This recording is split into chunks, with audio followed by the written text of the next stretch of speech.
juga harus keterlibatan yang dia tahu ya, kalau yang milih lah gitu.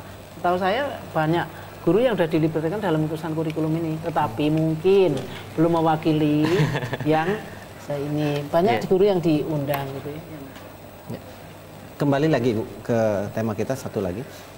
Sebenarnya mungkin warga masyarakat kita itu dengan adanya perubahan kurikulum ada apa itu bisa memahami lah ya. Artinya karena hidup selalu maju ke depan dan lain sebagainya.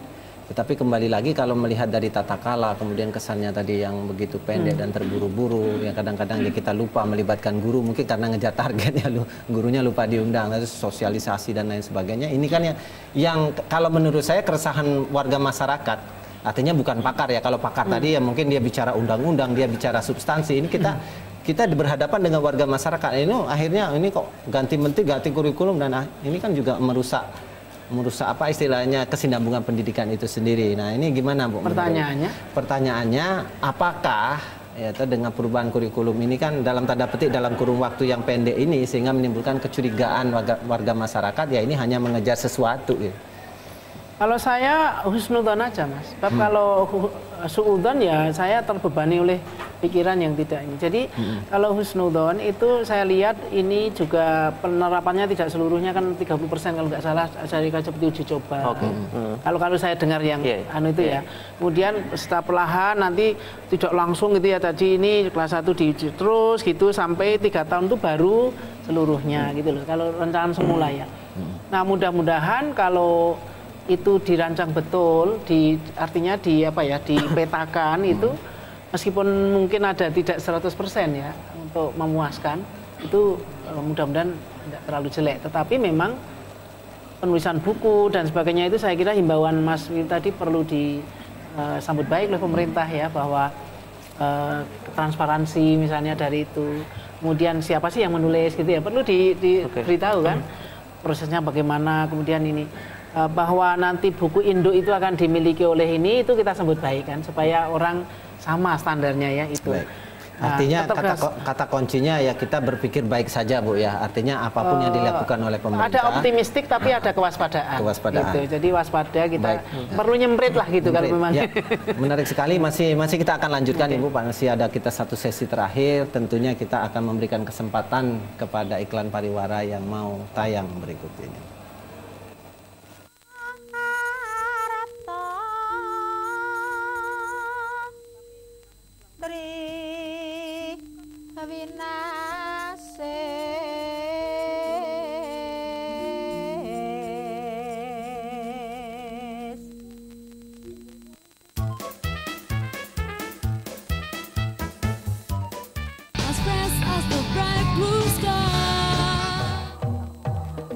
Anda masih di Ceria Anak, ceria banget. Dan tadi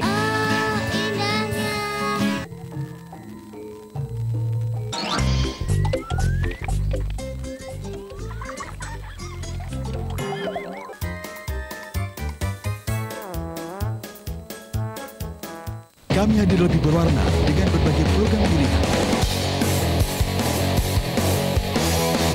Untuk kamu muda Jogja, yang ringan-ringan saja.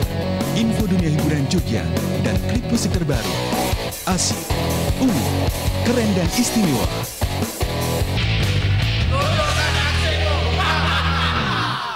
Ragam warna inspirasi, satu Yogyakarta. Hanya di Jogja TV, Color of Jogja.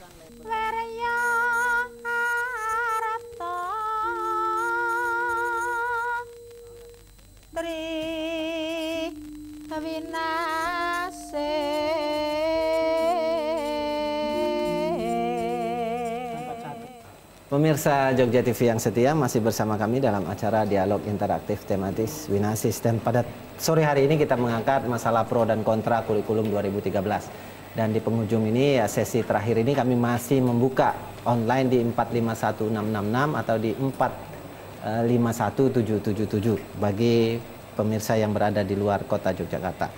Saya ke Mas Pipit. Mas Pipit, artinya dari pihak warga masyarakat kan melihat tadi ya sebenarnya kan niatnya baik, tujuannya baik, tetapi ini banyak rambu yang dilanggar, kemudian dasarnya juga masih dianggap kurang apa istilahnya kurang mendasar ya.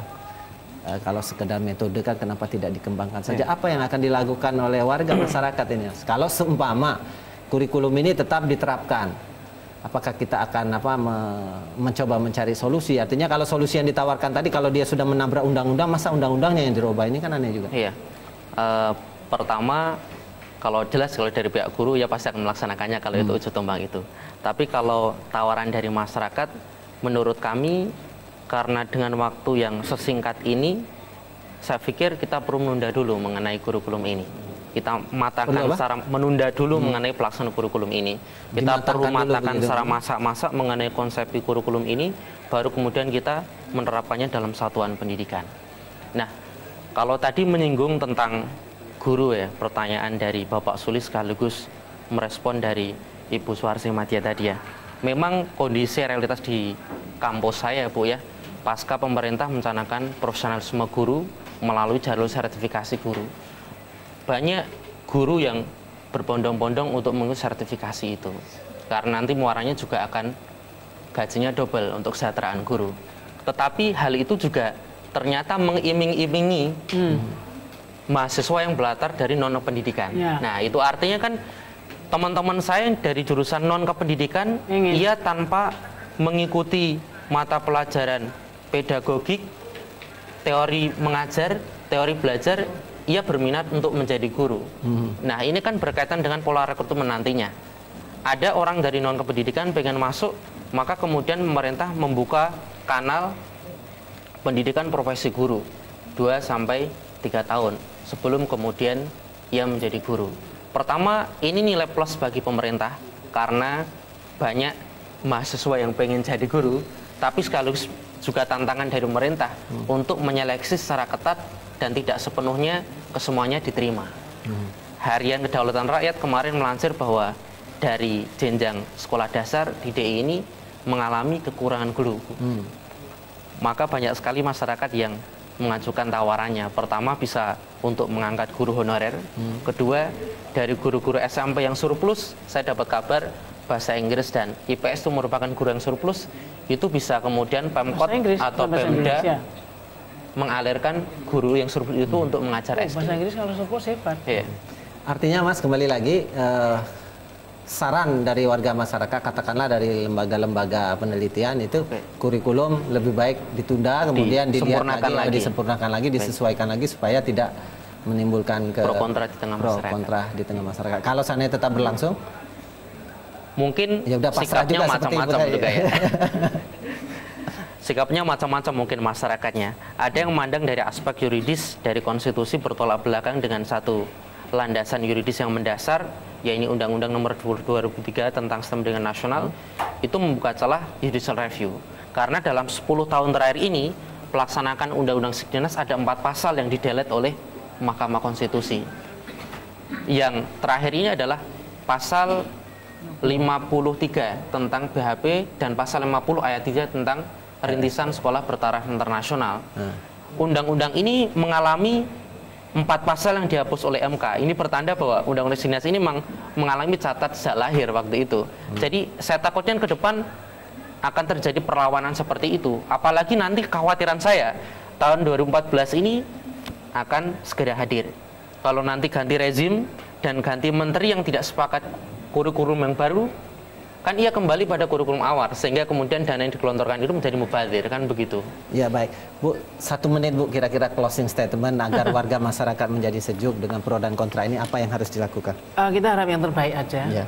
Dalam arti undang-undang ya kita semua pelajari, kemudian ada 2 kemungkinan kan, karena kita semuanya nanti yang mengetokkan sana ya. Kalau berlaku itu masyarakat mewaspadai, ikut mengawal, dalam arti yang jelek harus diikut ini ya.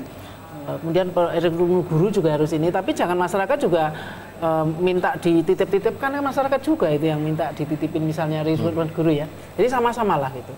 Kemudian pihak pemerintah tadi sudah saya katakan, mohon seandainya tetap ngotot di ini, perlu diiringi dengan upaya-upaya mengawal itu dengan penelitian, dengan pelatihan, dengan vokasi, macam-macam. Jadi supaya tidak kosong gitu anunya. Itu sama-sama mengharapkan Mas. Oh iya, Bu. Demikian pemirsa Jogja TV yang setia, dialog Winasis kita pada sore hari ini, dan tentunya apabila ada kata yang berlebih dan itu menimbulkan kesalahan, kami mohon maaf. Dan tentunya kami menunggu nanti pemirsa di rumah untuk ikut bergabung lagi di 2 minggu yang akan datang di acara Winasis yang sama. Billahi taufiq wal hidayah. Assalamualaikum warahmatullahi wabarakatuh.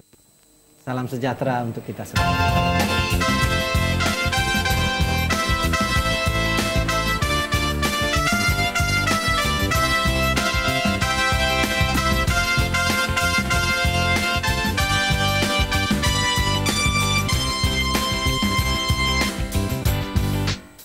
Bangsaku kaya akan ada budaya bermacam-macam, suku bangsa Indonesia terbentang dari Sabang sampai Merauke. Pulau-pulau menghiasi Indonesia. Bangsaku kaya akan ada budaya bermacam-macam, suku bangsa Indonesia terbentang dari Sabang sampai